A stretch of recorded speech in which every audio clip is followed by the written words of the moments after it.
No filme do Belas Artes a gente teve uma prévia, uma análise antes de começar o filme, que era para entender quais eram as situações que envolveria modelagem. A gente criou várias tarefas nesse roteiro inteiro, dividindo várias sessões ali. Para mim a maior dificuldade foi, primeiro, a escala do filme, né? O filme é muito grande. A gente tem basicamente um vale, com 2 cadeias de montanhas e uma floresta e um rio. A gente começou a trabalhar durante as filmagens, mais ou menos, mas só com a montagem fechada é que a gente pôde decupar com maior precisão o que de fato precisa ser construído, modelado. Mas claro que a gente tem que, com certa antecedência, ir preparando isso, né? O filme não começa todo quando acabou a montagem e está lá. Então a gente teve nessa etapa uma integração bastante grande com as outras etapas do filme. Fotografia, produção de arte. O que a gente faz efetivamente é uma produção.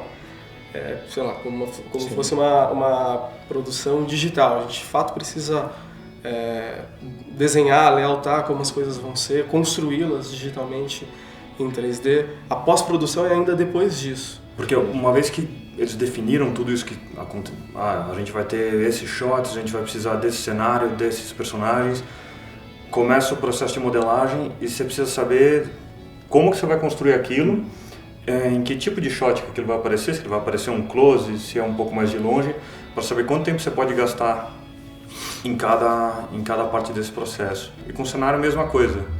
A gente tinha aquele pedaço do cenário que foi construído no set. E a gente construiu todo o resto da montanha em volta. Então a montanha tem, sei lá, acho que 100 metros.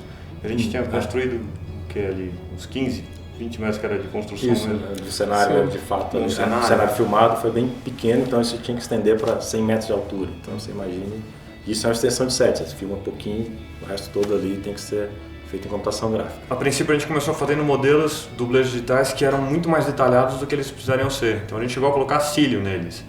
E no fim das contas eles vão ser utilizados numa escala em que isso não vai aparecer, então a gente não precisaria de detalhes nesse nível. Por conta disso a gente utilizou as fotos que a gente tirou de 360 deles como referência e os próprios frames do filme para saber a cor da roupa, e a gente também teve acesso a algumas roupas para poder saber que tecido que era o que na hora de texturizar isso tudo. Qual que você construiu? Foi a morte. Tem bastante detalhe na roupa dele, assim, que pela distância você não precisa construir cada modelinho para fazer aquilo, você consegue resolver tudo com uma textura, né? O desafio de você fazer um dublê digital é não ter aquela estranheza quando você troca um pelo outro, né? De você falar, nossa, que é isso? Não tá estranho, né?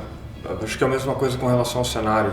Você não entender a hora em que para o real e que começa o digital. Ele só passa e quando você vê, você fala, opa, peraí, esse cara tá voando e eu acho que isso não é de verdade. Tem coisas que não se resumem só a modelagem. Tem uma outra parte de tornar esse negócio real que tem a ver com a textura. Eu faço primeiro uma camada base de pedra, que seria que preencheria a montanha toda. Em algumas partes eu vou aplicando algumas texturas diferentes para não ficar tudo igual. Tem algumas repetições, mas como a montanha é muito extensa, isso fica imperceptível. E a gente tem uma cena onde um objeto ele vai rolar um fade e ele vai ser, a gente tem um objeto de verdade filmado e ele vai ser transformado num objeto 3D. O que é mais difícil de conseguir fazer isso aí funcionar, você acha? Bom, acho que o mais difícil é pegar os detalhes da ponte, na verdade, assim, né? Porque a ponte tem vários elementos assim que você tem que colocar na cena, assim, né? Porque tem umas partes a parte de madeira, a parte de pedrinhas, né?